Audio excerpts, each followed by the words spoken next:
नमस्कार दोस्तों, आप क्राइम तक देख रहे हैं। बात करते हैं महाकुंभ की। अब यूपी के सीएम का एक बयान सामने आया है। दरअसल उन्होंने साफ साफ कहा है कि इसको लेकर साजिश की गई। कई पॉलिटिकल पार्टीज ये चाह रही थी कि हादसा हो जाए और अब इसकी जांच की जा रही है। एसटीएफ इस मामले की जांच कर रही है। इस बीच हेमा मालिनी का भी एक बयान सामने आया है, जो सांसद हैं बीजेपी से। उनका साफ साफ कहना है कि बड़ा चढ़ाकर पेश किया गया। वहीं दूसरी तरफ विपक्ष के नेता अखिलेश यादव ने भी इस पर बयानबाजी की है। उनका कहना है कि डिजिटल की बातें करने वाले आंकड़े तक नहीं बता रहे। प्रवेश, अब जमकर प्रहार किया जा रहा है। बिल्कुल। आज संसद में पहले तो सबसे पहले अखिलेश यादव ने कहा कि 2 मिनट का मैं चाहता हूं, आग्रह करता हूं कि मौन रखा जाए, जिसको स्पीकर ने इनकार कर दिया। कि उन्होंने कहा कि जो कुंभ में लोग जो गुजर गए उनके लिए 2 मिनट का मौन रखा जाए, तो उसको इनकार कर दिया गया। दूसरी चीज़ अखिलेश यादव ने कहा जो लोग अब तक आंकड़े गिन रहे थे, इतने लोग आ रहे, उतने लोग, वो डिजिटल कुंभ की बात कर रहे थे, वो डिजिट ही नहीं बता रहे, लोग कितने गुजर गए नहीं बता रहे। 17 घंटे बाद जब पूरी मीडिया हर जगह खबर चल गया, 17 घंटे बाद सरकार का कोई मुआयना आ रहा है, कोई अधिकारी आ रहा है और 17 घंटे बाद बता रहा है कि इतने लोगों की मौत हुई, लेकिन आंकड़े नहीं बताया जा रहा है। खोया पाया केंद्र जो है वो नहीं मिल रहा है। ऐसे तमाम तरह के जो सवाल थे, तीखे सवाल थे, वो उन्होंने संसद में उठाए। सीधा उनका मकसद यही था संसद में उठा रहे, मतलब देश में वो हर जगह जो बहुत सारे लोग इस चीज़ को उठा रहे। एक अकेले सिर्फ अखिलेश यादव नहीं है, विपक्ष में कांग्रेस ने भी यही सेम सवाल थे, उनके भी मिलते जुलते सवाल थे कि आंकड़े क्यों छुपा रही, आंकड़े क्यों नहीं बता रही।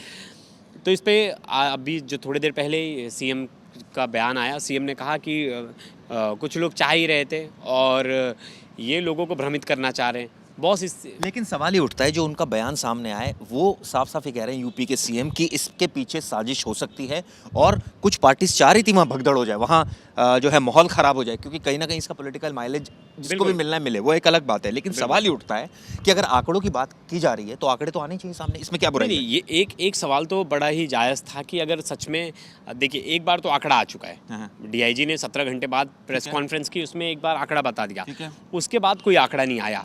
अब ये कैसे डिसाइड हो कोई आंकड़ा था भी या नहीं था? तो एक बार आके सामने सामने बोल दिया जाए, जो भी अधिकारी हैं जिसके ऊपर भी जिम्मेदारी। आज भी यूपी के सीएम आए लेकिन उन्होंने आंकड़ों पर कोई बात ही नहीं करी। उन्होंने ठीक है पॉलिटिकल, उन्होंने जो भी उनको बयानबाजी करनी थी वो करी, वो आके सीधा आंकड़ों की बात कर सकते थे। आंकड़ों की बात किसी ने नहीं की अभी तक। वही एक बार जो आंकड़ों की बात हुई है 30, उसके बाद कोई आंकड़ा सामने आया ही नहीं, या है भी नहीं भी है, वो भी क्लियर कर देते, क्लियर कर दे। बता दीजिए, कुछ नहीं है, बस 30 ही था तो 30 ही मान के बैठे। अगर आपको लगता है कि एक ही जगह भगदड़ हुई तो बता दीजिए एक ही जगह भगदड़ हुई है। हाँ, दूसरे जगह का भी पॉइंट नहीं लीजिए, लेकिन कैसे बोल सकते चिराग जी, सबूत बहुत कुछ बोलते, भगदड़ तो हुई है, मौत के आंकड़े तो कोई नहीं बता सकता। अब तो वो जो वहाँ लोग हैं जो इन्वेस्टिगेशन कर रहे हैं, वहाँ जो एसआईटी गठित की गई है, जिन लोगों को जांच दिया गया, वही बता सकते हैं, और हॉस्पिटल अपने आप में गवाही देगा। लेकिन जिस तरह से देखिए सवाल क्यों खड़े हो रहे हैं, रिपोर्टर्स जा रहे रिपोर्टिंग करने के लिए, तो उनके साथ धक्का मुक्की हो रही है। कहीं मैंने एक देखा, एक चैनल के रिपोर्टर मॉर्चरी वाले हाउस में घुस जाते, वो वीडियो बनाते जो दीवार पे जिन लोगों के घर वाले नहीं मिल रहे होते उनका वीडियो बना रहे होते, और वो गिनते होते, काउंटिंग करते होते, उतने में ही वो उन्हें धक्के मार के बाहर निकालने लगते हैं, शूट नहीं करने देते। तो छुपाया क्यों जा रहा है, वाई इतना हिडन क्यों? तो इसीलिए विपक्ष भी उस चीज़ को पकड़ के बैठ गया है। अखिलेश यादव ने इस वीडियो को ट्वीट भी किया था, 2-3 पत्रकारों के, और बहुत सारे ऐसे वीडियो ट्वीट किए थे।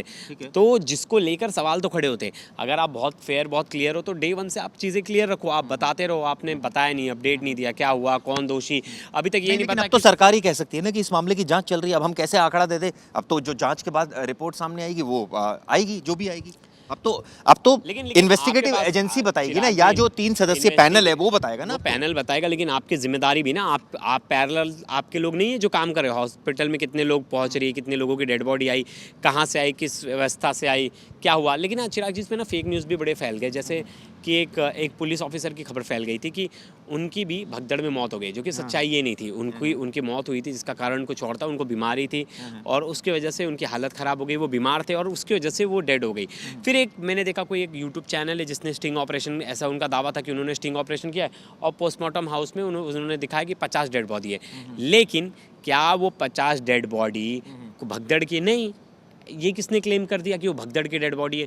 बहुत सारे लोग हैं, किसी कोई हार्ट अटैक, कोई दूसरी बीमारी। हेमा मालिनी का बयान पढ़ देता हूँ, जो हेमा मालिनी बीजेपी सांसद है। उन्होंने कहा है कि हम भी कुंभ गए थे, हमने संगम में स्नान किया, दुखद घटना हुई लेकिन इतनी बड़ी नहीं थी, सब कुछ मैनेज कर लिया गया था। मुझे इसके बारे में ज़्यादा पता नहीं है, लेकिन घटना इतनी बड़ी नहीं थी जितना बड़ा चढ़ा से दिखाया जा रहा है। सवाल ये उठता है कि 30 लोगों की मौत को अगर जो बीजेपी सांसद अगर ये कह रही हैं कि इतनी बड़ी घटना नहीं है, तो मुझे लगता नहीं कि कौन सी उनकी डेफिनेशन है बड़ी घटना की, क्योंकि अगर नहीं, वो तो पार्टी इसको का- वो इसको वैसे भी भी छोटी वो- घटना अगर मुझे बता तो दें, ऐसा नहीं 30 लग- लोग मर गए, 60 लोग वो- इसमें वो- इंजर्ड हो गए। उनको कुछ संवेदना नहीं दिख रही इसमें, कुछ भी वो नहीं दिख रहा है उन्हें बस ये बात बोलने की मुझे डिफेंड कोई मुझे आवश्यकता नहीं कोई थी। ज़रूरत ही नहीं थी चिराग जी, और एक तरह से बिल्कुल भी बेतुका बयान था। और चिराग जी बहुत सारे लोगों का बयान था। नहीं, इसमें आगे भी उन्होंने कहा है कि अगर स्थिति मैनेज नहीं होती तो क्या प्रधानमंत्री जाते? ये हेमा मालिनी ने कहा है कि इसका मतलब कंट्रोल्ड है तभी जा रहे हैं वो। अरे वीवीआईपीज तो बहुत डे वन से आ रहे हैं, डे वन से वीवीआईपीज आ रहे हैं, भगदड़ के बाद भी बहुत सारे लोग गए। इसका मतलब ये नहीं है ना एक जगह की व्यवस्था ख़राब है। मैंने एक ड्रोन की फुटेज देखी, जो वीआईपी घाट था वहाँ बस गिने चुने 50-100 लोग दिख रहे हैं, जो नॉर्मल घाट था वहाँ बहुत सारे लोग लेकिन दिख रहे हैं। अखिलेश यादव ने एक बात और भी कही, ये भी कहा कि लाशें कहाँ फेंकी गई बताया जाना चाहिए। भाई अगर अखिलेश यादव इतना ही स्पष्ट है कि लाशें फेंकी गई तो सबूत भी दे दें, वो इसका सीधा सीधा सबूत दे दें। मैं बिल्कुल तो कह रहा सबूत दे दें। हूँ सबूत दे दें, अगर लाशें फेंकी गई है तो सबूत बता दें, या तब तो उनके माने भी, या तो बोलने से थोड़ी कुछ होता है। या तो उनके पास कोई ऐसे सबूत है, कोई ऐसे साक्ष्य हैं तो दे। क्योंकि चिराग जी हवाई बात करना, कल देखिए आपने कांग्रेस के नेता कह देते हैं संसद में 1000 से ज़्यादा लोग, तो ये तो आप भ्रमित कर रहे हो ना। एक तरफ देखिए, एक तरफ ये देखिए, इसमें पॉलिटिक्स तो होनी ही थी, क्योंकि वहीं दिल्ली में हम इलेक्शन देख रहे हैं, वहीं यहाँ टफ फाइट चल रहा है, तो ऐसे में हमें पॉलिटिक्स तो देखने मिलनी ही थी इसमें। लेकिन थोड़ा सा अपनी मर्यादा भूल रहे हैं सब जगह के पॉलिटिशियंस, दोनों तरफ के, पक्ष विपक्ष दोनों तरफ के लोग। अब वो जो हमारे देश का इवेंट था वो बहुत बड़े लेवल पे था, किसी एक बड़े विपक्ष के नेता की बयान इस तरह का कि 1000 लोग, यार आप कैसी बात कर रहे हो? फॉरेन मीडिया आपको कोट कर देगी, बहुत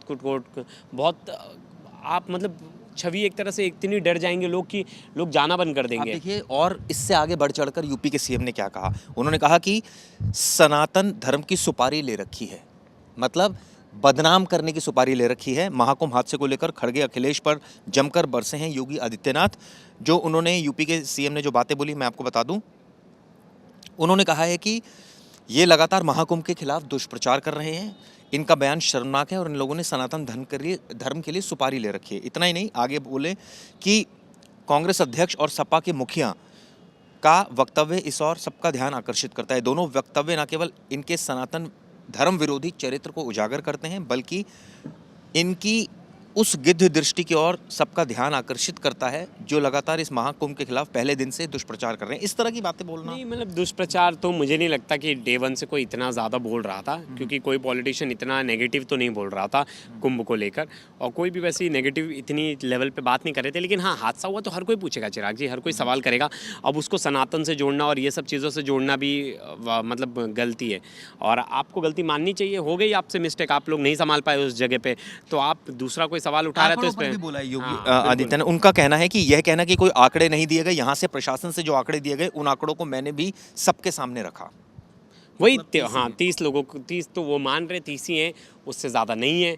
और या तो अभी जांच हो रही है, कुछ और आगे पता चलेगा तो बताएंगे। लेकिन जिस तरीके का अब जो माहौल हो गया ना, एक तरफ हादसा हो रहा है, एक तरफ पॉलिटिक्स हो रही है, पॉलिटिक्स से सनातन धर्म सब कुछ जोड़ दिया गया है। लेकिन जो लोग गुजर गए वो लोगों की, उनका क्या मतलब था इन चीज़ों से? वो तो तीनों चीज़ों महाकुंभ से गए थे, मतलब वो तो नहीं एक था। श्रद्धा के तहत ना गए उनका थे, पॉलिटिक्स से मतलब वो था, तो ना- श्रद्धा के तहत गए थे, बिल्कुल। बेचारे अपना खर्चा करके गए थे और उसके बाद भगदड़ में उनकी मौत हो इन सब में गई। ना और एक ये चीज़- बातें करी जा रही है, इन सब में ना कितनी एक शर्मनाक चीज़, बातें इन हैं। सब चीज़ों में ना एक ही चीज़ हम भूल रहे हैं। देखिए, इसमें सीएम को डायरेक्ट कटघरे में खड़ा करना, पार्टी को खड़ा करना नहीं, एट प्रेजेंट वहाँ जिम्मेदारी किसको दी गई थी वो हर कोई भूल जा रहा है। जिम्मेदारी किसको दी गई थी?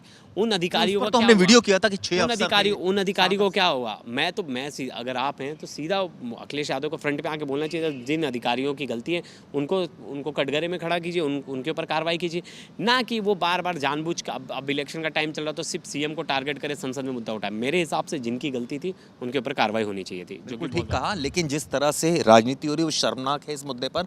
आप ये सोचिए दोस्तों कि अगर जिसके घर का चिराग बुझ गया या जिसके घर में इस तरह का हादसा हो गया उस पर क्या बीत रही होगी। सरकार ने मुआवजे का तो ऐलान कर दिया, लेकिन आप सोचिए भगदड़ में मौत हो गई। कई लोग तो ये कहते हुए सुने गए कि जिसमें उन्होंने कहा, कई क्या, एक मैंने वीडियो देखी जिसमें एक लेडी कह रही थी कि योगी जी कम से कम डेड बॉडी तो हमारे पिताजी की दे दीजिए। सवाल ये उठता है कि अगर ऐसा हुआ है तो ये बेहद ही शर्मनाक है। आंकड़े अगर सही नहीं है तो सही आने चाहिए, लेकिन इस पर राजनीति बिल्कुल नहीं होनी चाहिए। वीडियो दोस्तों कैसे लगी ज़रूर बताइएगा। शुक्रिया।